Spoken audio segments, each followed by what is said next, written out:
Thank you very much. Thank you.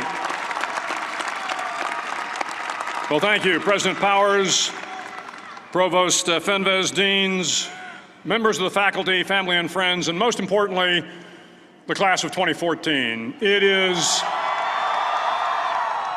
indeed an honor for me to be here tonight. It's been almost 37 years to the day that I graduated from UT. I remember a lot of things about that day. I remember I had a throbbing headache from a party the night before.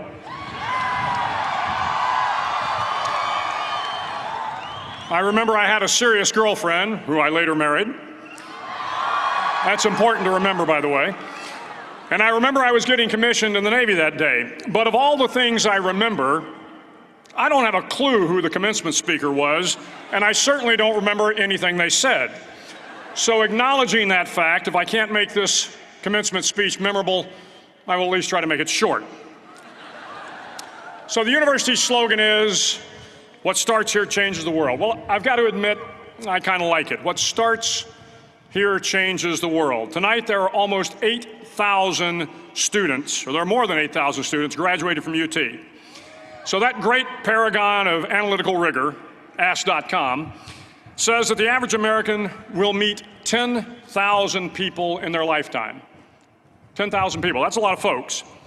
But if every one of you changed the lives of just 10 people, and each one of those people changed the lives of another 10 people, and another 10, then in 5 generations, 125 years, the class of 2014 will have changed the lives of 800 million people. 800 million people. Think about it. Over twice the population of the United States. Go one more generation, and you can change the entire population of the world, 8 billion people. If you think it's hard to change the lives of 10 people, change their lives forever, you're wrong. I saw it happen every day in Iraq and Afghanistan. A young Army officer makes a decision to go left instead of right down a road in Baghdad, and the 10 soldiers with him are saved from a close-in ambush. In Kandahar province, Afghanistan, a non-commissioned officer from the female engagement team senses that something isn't right and directs the infantry platoon away from a 500-pound IED, saving the lives of a dozen soldiers. But if you think about it, not only were those soldiers saved by the decisions of one person, but their children were saved, and their children's children. Generations were saved by one decision, one person. But changing the world can happen anywhere, and anyone can do it. So what starts here can indeed change the world. But the question is, what will the world look like after you change it? Well, I'm confident that it will look much, much better. But if you'll humor this old sailor for just a moment, I have a few suggestions that may help you on your way to a better world. And while these lessons were learned during my time in the military, I can assure you that it matters not whether you ever served a day in uniform. It matters not your gender, your ethnic or religious background, your orientation, or your social status. Our struggles in this world are similar, and the lessons to overcome those struggles and to move forward, changing ourselves and changing the world around us, will apply equally to all. I've been a Navy SEAL for 36 years. But it all began when I left UT for basic SEAL training in Coronado, California. Basic SEAL training is 6 months of long, torturous runs in the soft sand, midnight swims in the cold water off San Diego, obstacle courses, unending calisthenics, days without sleep, and always being cold, wet, and miserable. It is 6 months of being constantly harassed by professionally trained warriors who seek to find the weak of mind and body and eliminate them from ever becoming a Navy SEAL. But the training also seeks to find those students who can lead in an environment of constant stress, chaos, failure, and hardships. To me, basic SEAL training was a lifetime of challenges crammed into 6 months. So here are the 10 lessons I learned from basic SEAL training that hopefully will be of value to you as you move forward in life. Every morning in SEAL training, my instructors, who at the time were all Vietnam veterans, would show up in my barracks room, and the first thing they'd do was inspect my bed. If you did it right, the corners would be square, the covers would be pulled tight, the pillow centered just under the headboard, and the extra blanket folded neatly at the foot of the rack. It was a simple task, mundane at best, but every morning we were required to make our bed to perfection. It seemed a little ridiculous at the time, particularly in light of the fact that we were aspiring to be real warriors, tough, battle-hardened SEALs. But the wisdom of this simple act has been proven to me many times over. If you make your bed every morning, you will have accomplished the first task of the day. It will give you a small sense of pride, and it will encourage you to do another task, and another, and another. And by the end of the day, that one task completed will have turned into many tasks completed. Making your bed will also reinforce the fact that the little things in life matter. If you can't do the little things right, you'll never be able to do the big things right. And if by chance you have a miserable day, you will come home to a bed that is made, that you made. And a made bed gives you encouragement that tomorrow will be better. So if you want to change the world, start off by making your bed. During SEAL training, the students are all broken down into boat crews. Each crew is 7 students, 3 on each side of a small rubber boat, and 1 coxswain to help guide the dinghy. Every day, your boat crew forms up on the beach and is instructed to get through the surf zone and paddle several miles down the coast. In the winter, the surf off San Diego can get to be 8 to 10 feet high, and it is exceedingly difficult to paddle through the plunging surf unless everyone digs in. Every paddle must be synchronized to the stroke count of the coxswain.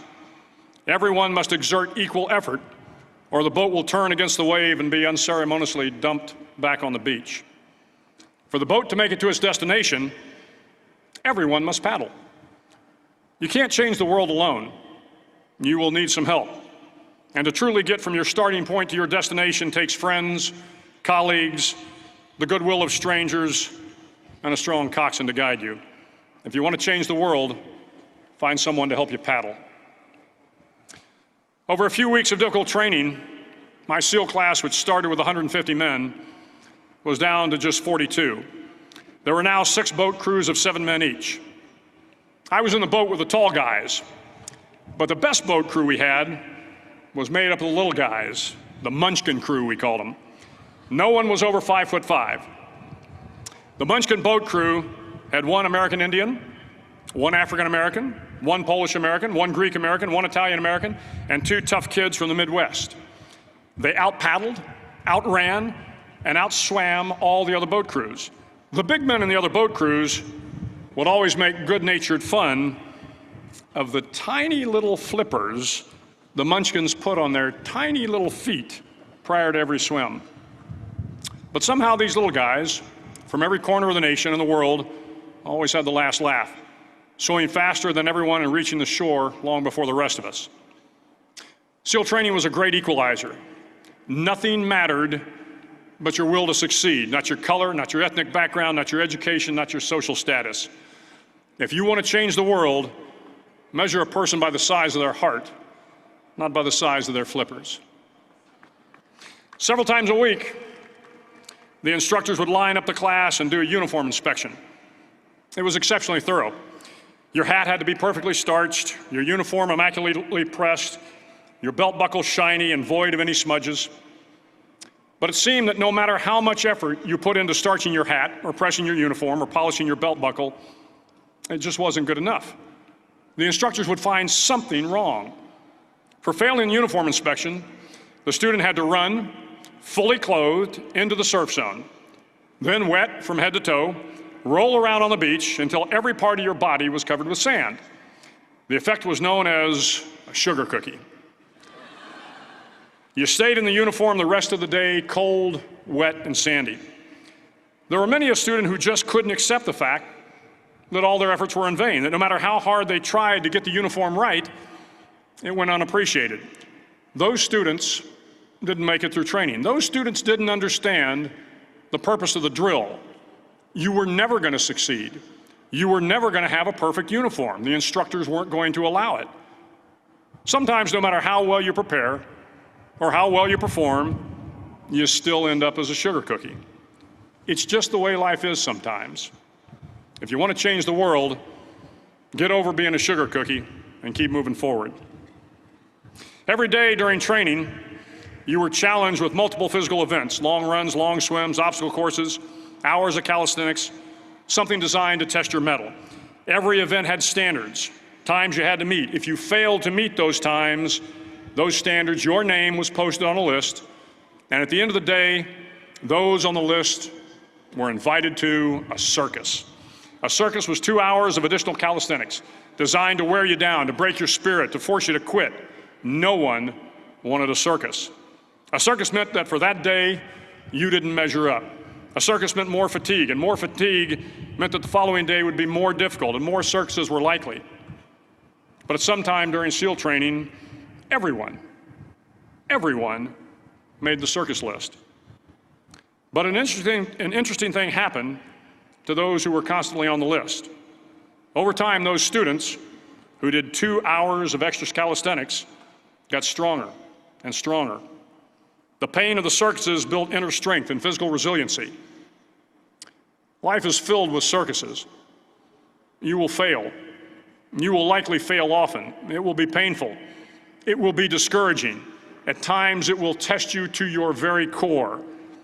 But if you want to change the world, don't be afraid of the circuses. At least twice a week, the trainees were required to run the obstacle course. The obstacle course contained 25 obstacles, including a 10-foot wall, a 30-foot cargo net, a barbed wire crawl, to name a few. But the most challenging obstacle was the slide for life. It had a 3-level, 30-foot tower at one end and a 1-level tower at the other. In between was a 200-foot-long rope. You had to climb the 3-tiered tower, and once at the top, you grabbed the rope, swung underneath the rope, and pulled yourself hand over hand until you got to the other end.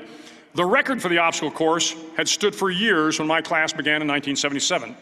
The record seemed unbeatable until one day a student decided to go down the slide for life head first. Instead of swinging his body underneath the rope and inching his way down, he bravely mounted the top of the rope and thrust himself forward. It was a dangerous move, seemingly foolish and fraught with risk. Failure could mean injury and being dropped from the course. Without hesitation, the student slid down the rope perilously fast. Instead of several minutes, it only took him half that time. And by the end of the course, he had broken the record. If you want to change the world, sometimes you have to slide down the obstacles head first. During the land warfare phase of training, the students are flown out to San Clemente Island, which lies off the coast of San Diego. The waters off San Clemente are a breeding ground for the great white sharks. To pass SEAL training, there are a series of long swims that must be completed. One is the night swim. Before the swim, the instructors joyfully brief the students on all the species of sharks that inhabit the waters off San Clemente. They assure you, however, that no student has ever been eaten by a shark, at least not that they can remember. But you are also taught that if a shark begins to circle your position, stand your ground. Do not swim away. Do not act afraid. And if the shark, hungry for a midnight snack, darts towards you, then summons up all your strength and punch him in the snout, and he will turn and swim away. There are a lot of sharks in the world. If you hope to complete the swim, you will have to deal with them. So if you want to change the world, don't back down from the sharks. As Navy SEALs, one of our jobs is to conduct underwater attacks against enemy shipping. We practice this technique extensively during training. The ship attack mission is where a pair of SEAL divers is dropped off outside an enemy harbor and then swims well over 2 miles underwater, using nothing but a depth gauge and a compass to get to the target. During the entire swim, even well below the surface, there is some light that comes through. It is comforting to know that there is open water above you. But as you approach the ship, which is tied to a pier, the light begins to fade. The steel structure of the ship blocks the moonlight. It blocks the surrounding street lamps. It blocks all ambient light. To be successful in your mission, you have to swim under the ship and find the keel, the center line, and the deepest part of the ship. This is your objective. But the keel is also the darkest part of the ship, where you cannot see your hand in front of your face, where the noise from the ship's machinery is deafening, and where it gets to be easily disoriented, and you can fail. Every SEAL knows that under the keel, at that darkest moment of the mission, is a time when you need to be calm, when you must be calm, when you must be composed, when all your tactical skills, your physical power, and your inner strength must be brought to bear. If you want to change the world, you must be your very best in the darkest moments. The 9th week of training is referred to as Hell Week. It is 6 days of no sleep, constant physical and mental harassment, and one special day at the Mud Flats. The Mud Flats are an area between San Diego and Tijuana where the water runs off and creates the Tijuana Sloughs, a swampy patch of terrain where the mud will engulf you. It is on Wednesday of Hell Week that you paddle down to the Mud Flats and spend the next 15 hours trying to survive this freezing cold, the howling wind, and the incessant pressure to quit from the instructors. As the sun began to set that Wednesday evening, my training class, having committed some egregious infraction of the rules, was ordered into the mud. The mud consumed each man till there was nothing visible but our heads. The instructors told us we could leave the mud if only 5 men would quit. Only 5 men, just 5 men, and we could get out of the oppressive cold. Looking around the mud flat, it was apparent that some students were about to give up. It was still over 8 hours till the sun came up. 8 more hours of bone-chilling cold. The chattering teeth and the shivering moans of the trainees were so loud, it was hard to hear anything. And then one voice began to echo through the night. One voice raised in song. The song was terribly out of tune, but sung with great enthusiasm. One voice became 2, and 2 became 3, and before long, everyone in the class was singing. The instructors threatened us with more time in the mud if we kept up the singing, but the singing persisted. And somehow the mud seemed a little warmer, and the wind a little tamer, and the dawn not so far away. If I have learned anything in my time traveling the world, it is the power of hope. The power of one person, a Washington, a Lincoln, King, Mandela, and even a young girl from Pakistan, Malala. One person can change the world by giving people hope. So if you want to change the world, start singing when you're up to your neck in mud. Finally, in SEAL training, there's a bell.